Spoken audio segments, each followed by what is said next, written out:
You're on the ground in Miami, Josh. What's it like? What's the feeling between voters compared to, say, 2020 and 2016? And also, we touched on the media's coverage, but how does it compare to previous years when the media has covered Donald Trump? And now he's really taken a different approach of going on long podcasts. I feel like more Americans have been able to get a better sense of who he is.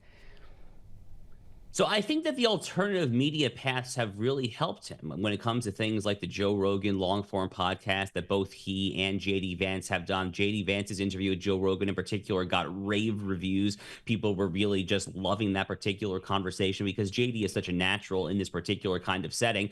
And they have done that. They have gone above and beyond to try to get around the confines of the mainstream media, but they've done a little bit of that as well. I mean, they have also been willing to sit down for all sorts of mainstream media coverage. So they're really kind of doing an all of the above strategy, Gabrielle. And at this point, 8 years after Donald Trump first was elected president, 9 years after he had that famous gilded escalator descent at Trump Tower in 2015, I think the American people understand that what they're hearing about him from the corporate media gatekeepers, from the Washington Post, New York Times, CNN, MSNBC, I think they understand that they're not actually getting the full picture, and that the Donald Trump that they had in office is the one that they want back. Because no matter what they say about Donald Trump, they can say that he is a fascist, a Hitlerite, whatever. The point is, the man was president of the United States. He has a track record. He is not an empty slate. He is not an empty vessel, a blank vessel. He is not kind of an empty book where you can kind of fill in whatever you want. We saw what happened. We saw historically low unemployment,